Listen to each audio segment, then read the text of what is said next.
Buenos frickin' dias, ladies and gentlemen, and welcome back to the channel. We're back in Indiana working ground for some corn and bean planting. We will return to the regularly scheduled vegetable content shortly. We just completed Landsman's surgery, so now she's ready to rock and roll. All we had was a broken bolt on there, so then it really wasn't riding level in the field, and we can't have that because we're trying to make a nice even seed bed. Now we're cruising. This field is quite bumpy. As you can see, last year in the fall, after they shelled the corn, they ran the ripper this way. Okay, so the corn went this way, straight north-south, and then they ran the ripper this way, 5 degrees from the corn, and now I'm going the other 5 degrees, but that means I'm 10 degrees from the ripper, okay? So I'm bouncing up and down on the ripper marks, and it's not fun, because I have a wheel tractor. There you can see, I have a wheel tractor, and that's not exactly ideal. Everybody wave to Cody in the accelerator. We are done with our first field. It is now time to move to the second field of the day, which means we have to take a far journey south. An eternity later. We have arrived at our next field. So in case y'all are wondering what we're working with here, we got a brand new Case IH Steiger 475, and then the Landsman from the last video. Pretty sweet setup, not gonna lie. It's pretty solid.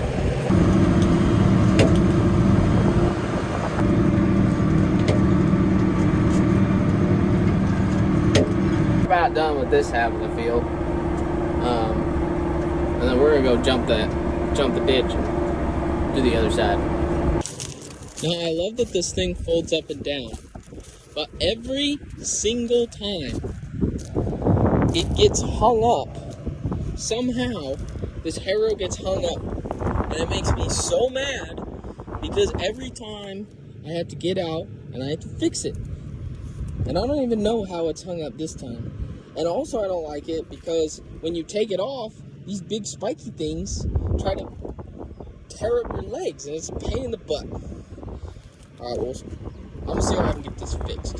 I got it just on the edge here, so I think if I just kind of tap it, there it goes. Alright, we're good to go now. Make sure our wings are floated. That's good. We got our cruise control ready to rock. I already set up a heading in here.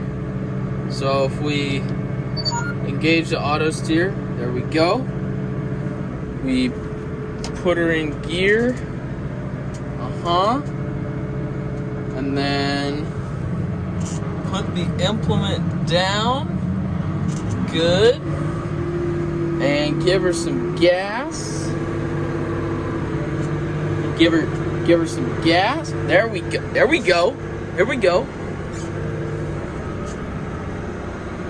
And we're rolling. Sweet.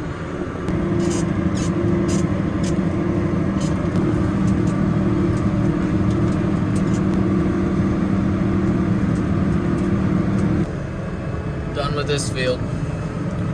On to the next.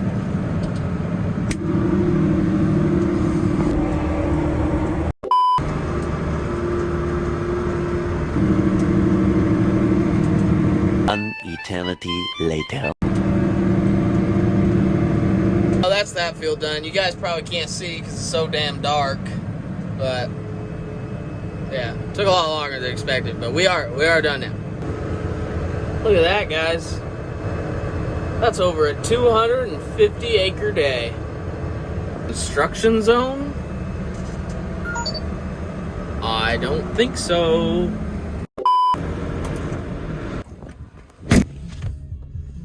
Look at this, guys. This is some fine agricultural engineering right here. Boys, would you care to explain what kind of piece of agricultural engineering we got going on here? Oh, the redneck science. That's what it is. Yeah. Get her done. That's pretty awesome.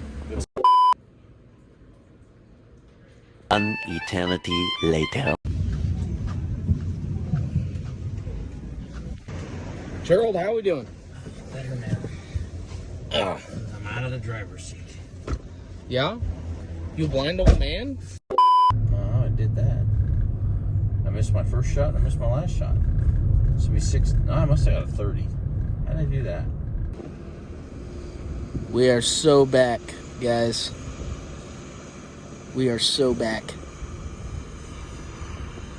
We are officially back in the 831. As you can see by that fabulous New Holland T9 and Ripper that we purchased last summer. Be plenty more of that to come. We're also working a lot more ground out here on the southern part of our operation.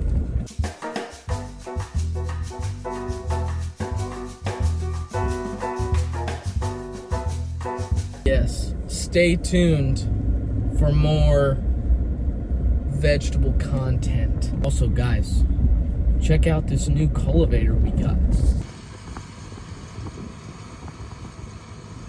That is for cultivating 6 lines on an 80-inch bed. We use that for our 6-line romaine, which we do a lot of.